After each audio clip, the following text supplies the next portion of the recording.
Anything you want, I can make vegan.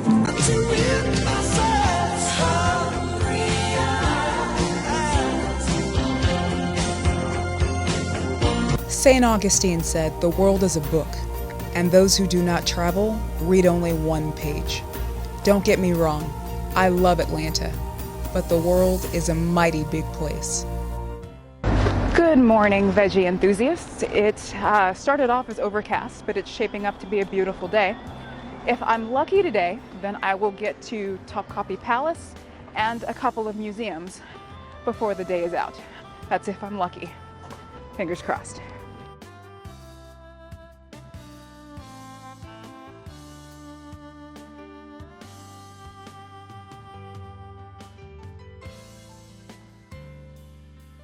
I just hit a stroke of luck. Topkapi Palace and the Archaeological Museum are located right next to each other. See? This stuff works.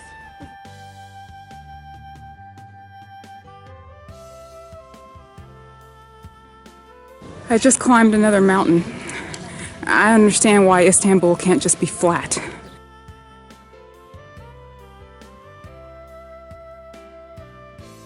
This is a popular destination.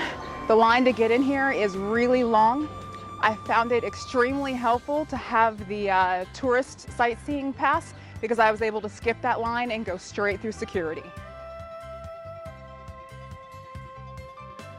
Sultan Mehmet II, the Conqueror, built Topkapi Palace shortly after his conquest of Constantinople, where Mehmet constructed a military barracks with administrative offices. Sultan Suleiman the Magnificent turned it into a living space, really a home. Many other sultans added on to what Mehmet and Suleiman started, eventually creating 4 luxurious courtyards that overlook the Bosphorus and Golden Horn. For 400 years, Topkapi Palace was the official residence of the Ottoman royal family, until it was deemed to be old-fashioned and abandoned for a more Western-style residence in Dolmabahce Palace. Just FYI, found out that the tourist sightseeing pass does not cover the entrance to the harem. That is an additional 25 lira. If you're interested in that, I'm definitely interested in that. Just FYI.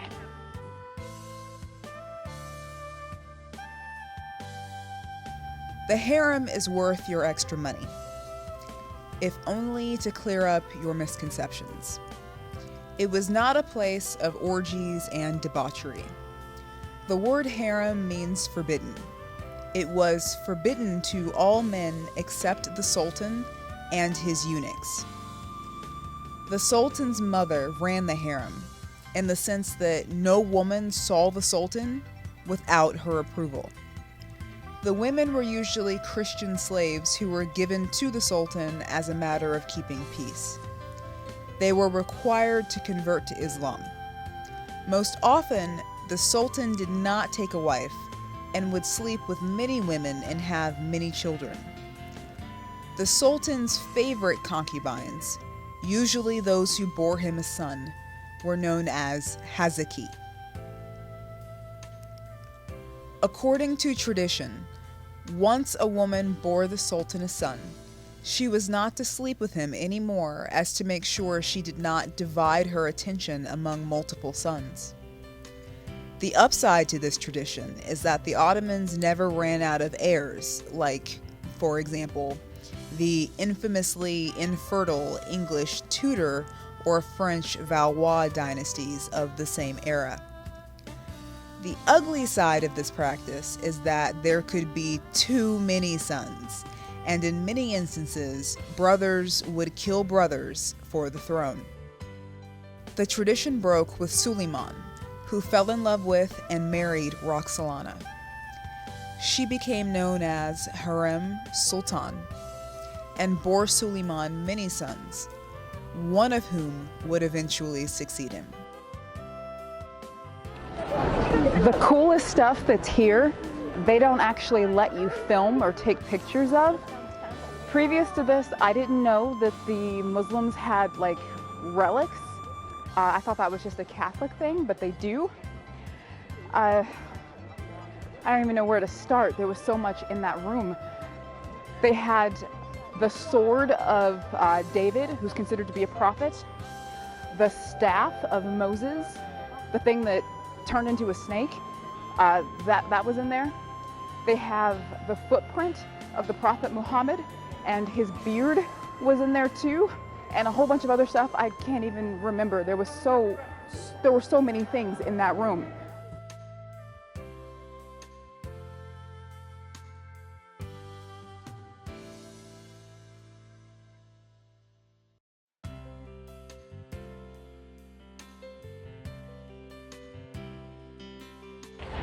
I have seen a lot of really beautiful things on this trip, but this, so far, takes the cake.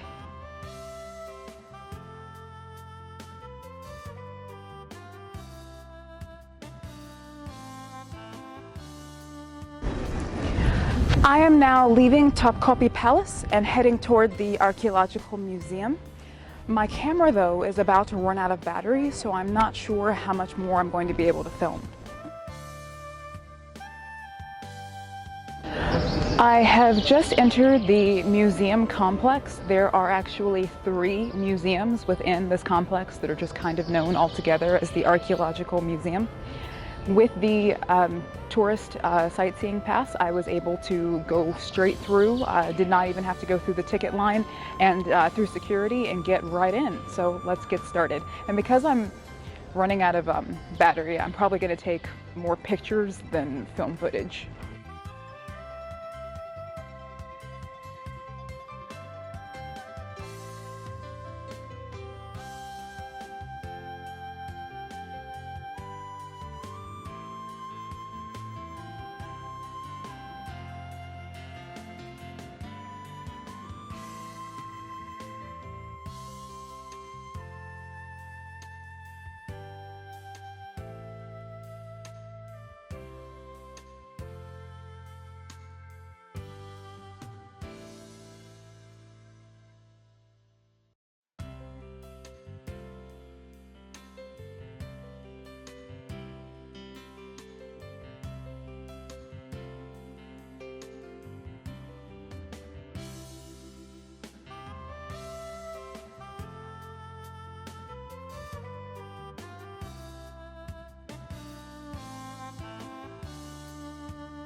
I am now leaving the Archaeological Museum complex.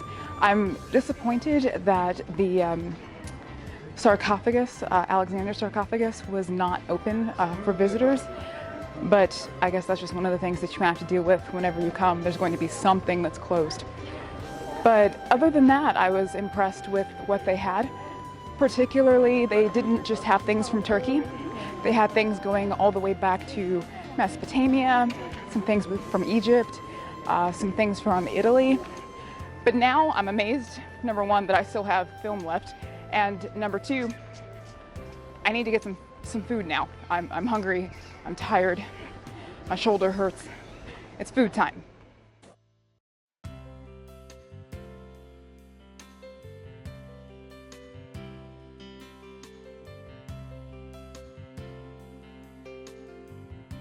According to Happy Cow, there is a restaurant not far from here where I can get food of the non-falafel related variety.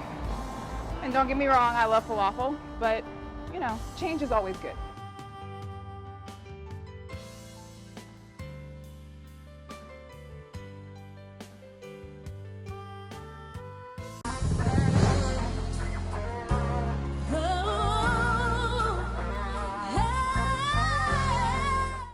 Anything you want, I can make vegan. I highly recommend that any vegan or vegetarian check out Constantine's Ark, as the staff here will go out of their way to accommodate you. I enjoyed what I think is pronounced karnıyarık, which is a traditional Turkish dish made out of stuffed eggplant, but it was made vegan with peppers, tomatoes, onions, and pine nuts.